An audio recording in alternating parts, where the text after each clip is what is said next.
Justamente en este Día de los Pueblos Indígenas vamos a tocar el tema en Ahora Más Puebla. Nos acompaña en el estudio Alberto Curiel, quien es coordinador de la Maestría de Derechos Humanos, a quien le agradecemos que esté ahí con nosotros. Muy buenas noches, qué Doctor, gusto que buenas esté noches, aquí. bienvenido. Muy buenas noches, gracias por invitarme. Al contrario, oiga, me gustaría comenzar esta charla.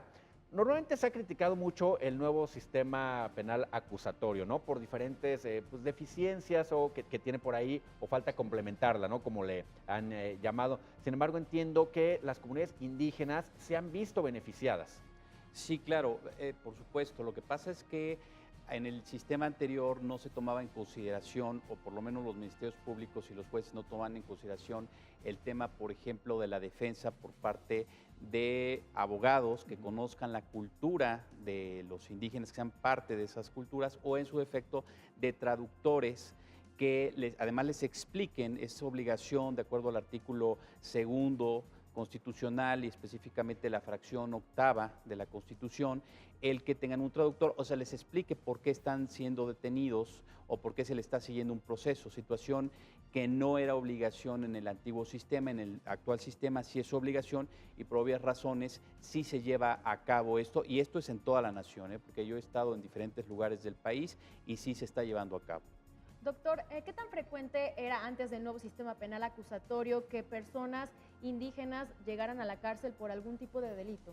Pues sí, era bastante frecuente porque al no conocer el idioma español, entonces pues a la persona se le detenía y no se le daba un seguimiento preciso y pues se le decía, tú robaste, y pues él no sabía qué decir y se le daba... No se podía ni comunicar. No se podía comunicar, ese es un problema bastante grave porque muchas de las comunidades, de acuerdo también a la información que ustedes acaban de dar, pues mucha gente ni siquiera sabe hablar el español, hablan su lengua propia y por lo tanto se entran en una situación de vulnerabilidad frente al personal. Aquí tenemos una problemática porque tanto el personal de la policía no está capacitado, por ejemplo, para hacer una detención de un indígena, hasta inclusive el personal de migración. Y muchas veces, si ellos están migrando y no conocen el idioma español, se les puede confundir inclusive con personas que no son de nacionalidad mexicana y que están siendo migrantes hacia los Estados Unidos. Entonces ahí también nos encontramos una situación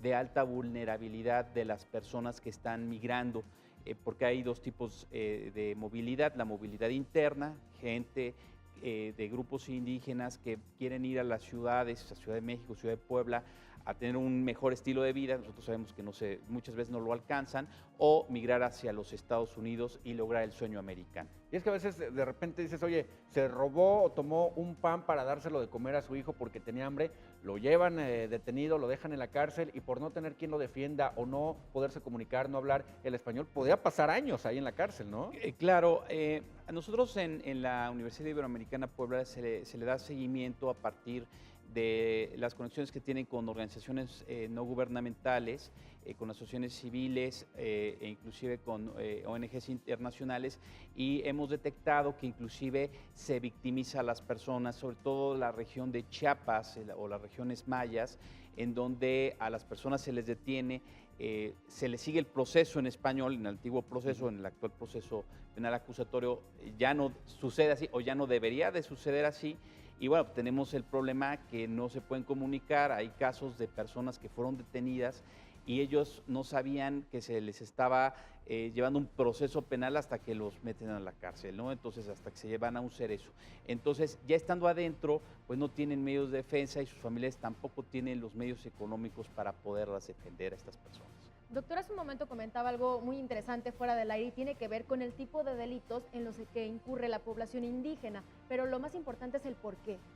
Sí, bueno, aquí hay una diversidad de delitos, pero por ejemplo hay un problema grave que también se ha detectado a partir de la información que recibimos de las organizaciones no gubernamentales, y es el problema, por ejemplo, de la migración.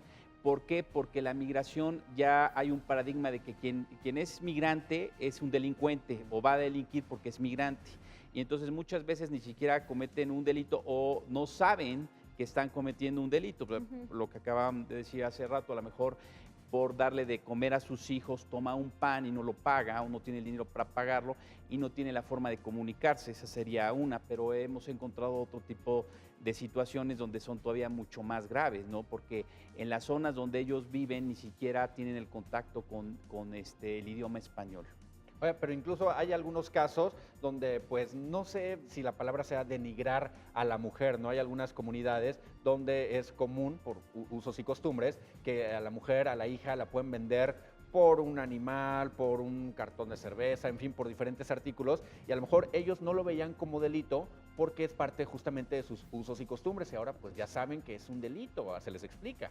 Claro, por supuesto. Aquí hay un tema importante de constitucional y sobre todo del neoconstitucionalismo, todo el tema de derechos humanos, y es que aunque el artículo segundo de la Constitución defiende los usos y costumbres, también es cierto que hay otros artículos dentro de la Constitución, sobre todo los artículos que defienden los derechos humanos, que son superiores en un momento determinado a los usos y costumbres. Ya hay jurisprudencia, criterios jurisprudenciales de la Suprema Corte de Justicia que nos hablan de esto, ¿no? Entonces, hay algo que se llama ponderación, se ponderan derechos. Jamás un derecho, por muy indígena que sea, por mucha costumbre que sea, puede ser superior, por ejemplo, al derecho a la vida, al derecho a la libertad. Lo que comentas es muy cierto. Muchas veces eso se podría considerar inclusive trata de personas. Exacto. O esclavitud dentro del mismo país, Claro. porque un papá vende a una hija por 5,000 pesos, por una vaca o por una caja de cervezas. Y ese sí es un delito. O sea, realmente el uso y costumbre no puede estar superior a los derechos humanos que amparan otros artículos de la O casos Constitución. también graves como las violaciones, ¿no? Que pues Así el es. hombre en esas comunidades puede disponer de la mujer como él quiera y pues a lo mejor ellos no lo vean como violación. Así es, efectivamente. Lamentablemente todavía el tema de género en muchos grupos, yo no puedo generalizar, pero en muchos grupos sí hace que, por ejemplo, haya tentativas de violación. También ya hay un criterio jurisprudencial de la Suprema Corte que señala esto. Jamás una violación va a estar superior a un uso y costumbre. El nuevo sistema penal acusatorio ya cuenta, si bien se señala que ya tiene que ser así, ya cuenta con todos los requisitos al 100% para que opere, porque bueno, abogados en otros temas han dicho que justamente falta capacitación, falta personal. Bueno, yo... En este tema, ¿cómo andamos? Exactamente, en este tema como en otros yo confirmo lo que dicen los colegas abogados y falta mucha capacitación, lo acabo de comentar, inclusive de agentes de migración que no tienen la capacitación al momento de hacer la detención, porque teóricamente el sistema acusatorio empieza desde el momento que se realiza la detención, no hasta el momento en que iniciaría la primera audiencia o la audiencia inicial. Entonces, un policía, en teoría, en un momento determinado debería de remitir a esta persona, ¿sí?, al Ministerio Público, y el Ministerio Público inmediatamente hacer valer a través de un traductor los derechos humanos, los derechos fundamentales de esta persona que está siendo detenida. Y lo que tú comentas es muy cierto, falta mucha capacitación.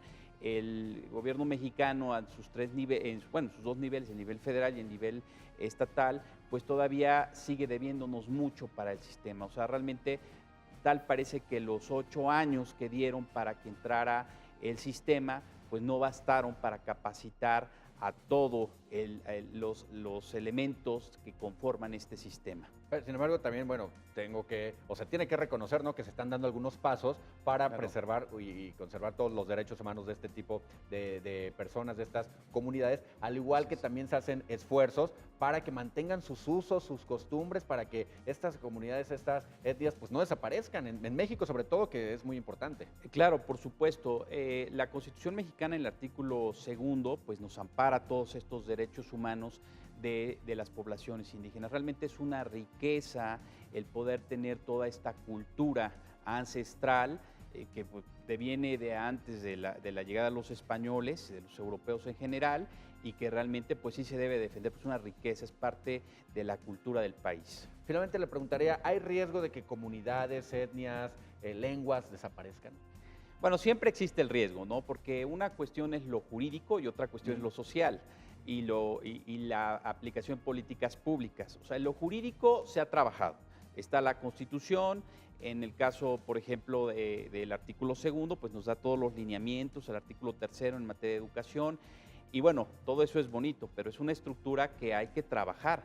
Lamentablemente, las políticas públicas a veces no cubren el espectro de lo que nos marca el artículo segundo, lo que nos señala el artículo segundo constitucional, porque también, como te comentaba, muchas veces el indígena sale de Chiapas, bueno, la persona del grupo originario sale de Chiapas a lo mejor para migrar a los Estados Unidos, y en ese tránsito pues se le confunde con guatemalteco, con hondureño, y no por ser extranjero, Claro. pues se le debe de considerar delincuente, pero inclusive a mexicanos se les puede considerar, y además pues las necesidades económicas del país también pueden hacer que se vayan pues acabando estas comunidades por migrar a obtener un mejor estilo de vida. Aunque también en Chiapas, por ejemplo, hay comunidades que están muy arraigadas y que esas pues prácticamente tienen inclusive su forma de impartir justicia, porque eso también es muy cierto. Entonces hay que respetarlos y sobre todo valorarlos, ¿no? Muchísimas gracias por habernos acompañado esta Muchas noche. gracias, Placer, doctor. Billy. Buenas No, noches. muchas gracias a ustedes Qué por amable. invitarme.